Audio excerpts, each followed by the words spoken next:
It causes me to tremble, tremble, tremble. Were you there when they laid him in a tomb? Were you there?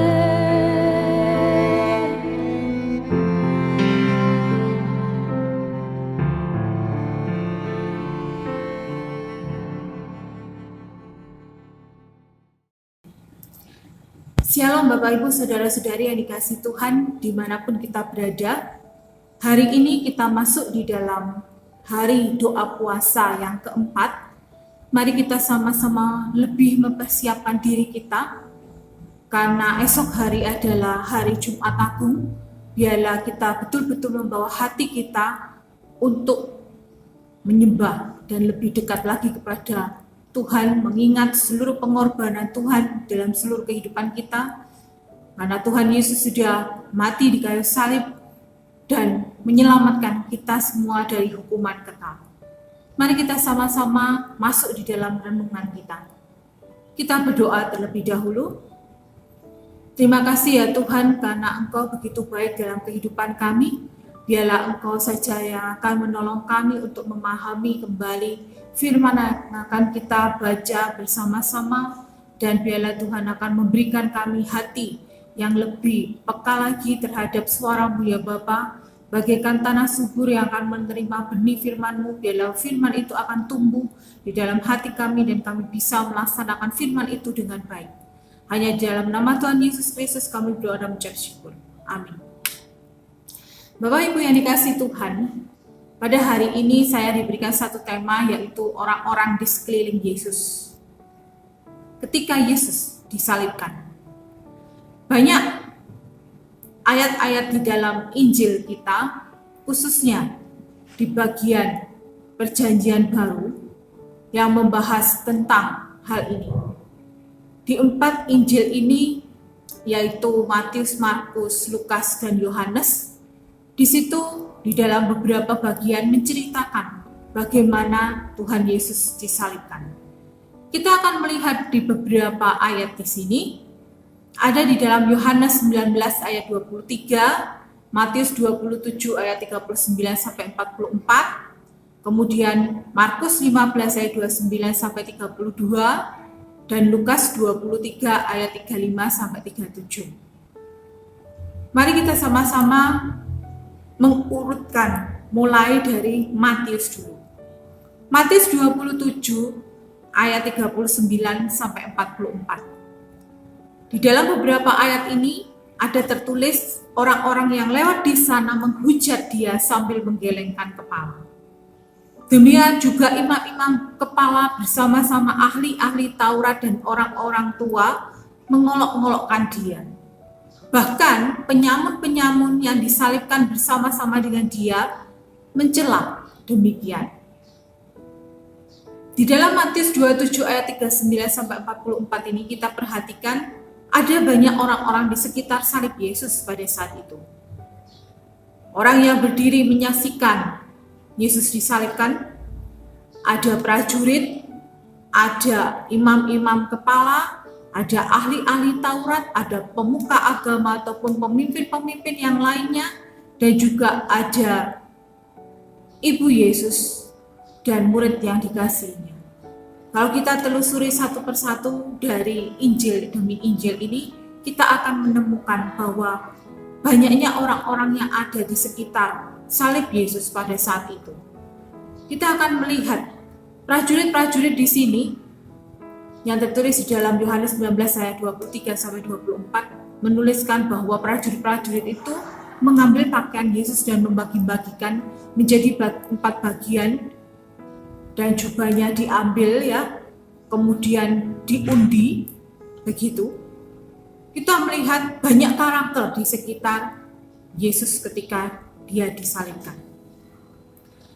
Dari seluruhnya ini kita melihat banyaknya orang-orang di sekitar salib Yesus itu adalah orang-orang yang juga memiliki berbagai karakter.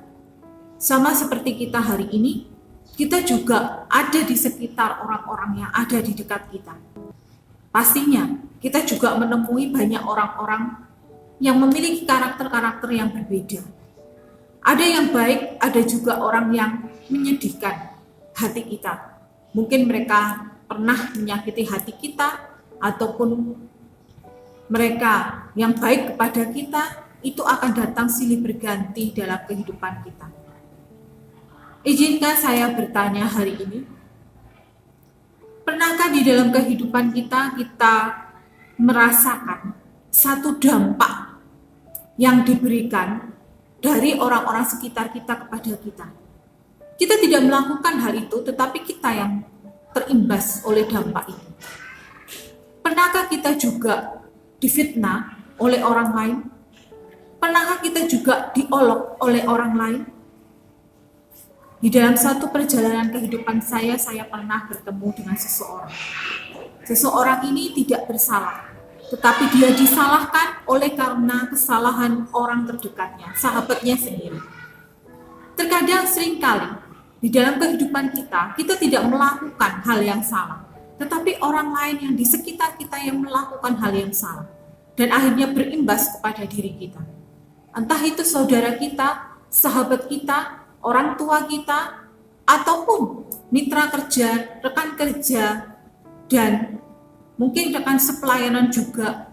Kita pernah beda pendapat dan lain sebagainya, sehingga itu berimbas kepada diri kita. Hari ini kita melihat satu contoh dan teladan dari dalam diri Yesus Kristus. Ketika Yesus melihat ada ibunya, yaitu Maria, dan saudara ibunya, yaitu Maria istri Kleopas. Kemudian ada murid yang dikasihnya, yaitu banyak orang menafsirkan itu adalah Yohanes. Ketika ada di bawah salib Yesus, Yesus malah memberitahu pada muridnya untuk menganggap ibunya adalah ibu mereka. Satu hal yang kita teladani dalam diri juru selamat kita adalah bagaimanapun dia mendapatkan siksa, bagaimanapun Yesus mendapatkan penderitaan karena dosa-dosa yang kita lakukan, Yesus tidak pernah menyalahkan orang lain, tetapi Yesus membawa dirinya masuk ke dalam hadirat Allah. Bahkan Yesus mengajarkan banyak hal yang baik ketika Yesus disalibkan. Kalau kita melihat ada 7 perkataan salib yang Yesus katakan, dan itu adalah perkataan-perkataan yang Yesus katakan ketika Yesus disalibkan, dan itu semua adalah hal-hal yang positif, membawa ke arah positif. Salah satunya adalah tentang ibunya. Inilah ibuku dan itu adalah ibumu juga. Yesus katakan supaya murid-muridnya juga menganggap ibunya adalah sebagai ibu mereka. Sehingga ada tersirat bahwa Yesus mengajarkan bahwa Yesus ingin murid-muridnya juga memperlakukan keluarga Yesus, khususnya ibunya, adalah wanita yang mereka hormati, yang mereka segani, dan juga yang mereka bawa di dalam satu persekutuan yang erat dengan mereka. Bapak, Ibu, saudara-saudari yang dikasihi Tuhan, ketika kita menghadapi satu permasalahan dalam hidup kita yang dikarenakan adalah orang lain, kita dihina, kita diolok, kita disalahkan walaupun kita tidak salah, kita difitnah, bahkan kita disakiti oleh orang-orang sekitar kita. Apa yang kita lakukan? Apakah kita membalas mereka karena kita sakit hati, kita dendam, kita benci kepada mereka yang sudah membuat hidup kita ada di dalam satu kesulitan dan penderitaan, kesakitan yang luar biasa yang kita alami karena orang-orang di sekitar kita? sehingga kita merasa benci kepada mereka, kita merasa dendam kepada mereka, dan kita membalas perbuatan mereka seperti yang mereka lakukan kepada kita? Atau kita melakukan apa yang Tuhan katakan? Janganlah membalas kejahatan dengan kejahatan, tetapi balaslah kejahatan itu dengan kasih dan kebaikan. Dan apakah kita sudah bisa mengampuni orang-orang yang betul-betul menyakiti hati kita? Mari kita sama-sama introspeksi diri kita hari ini. Kita belajar dari apa yang sudah Tuhan teladankan kepada kita. Kita melihat kembali hati kita. Adakah di hati kita rasa sakit hati, rasa dendam, rasa benci yang kita rasakan? Apakah kita masih sulit untuk melepaskan pengampunan kepada orang-orang yang menyakiti kita? Hari ini kita masuk di dalam hadirat Allah. Mari kita sama-sama membawa diri kita. Kita belajar hari ini dari teladan Tuhan Yesus. Tuhan Yesus mati, disiksa, diolok, dihina. Tetapi Tuhan tidak membahaskan itu semua.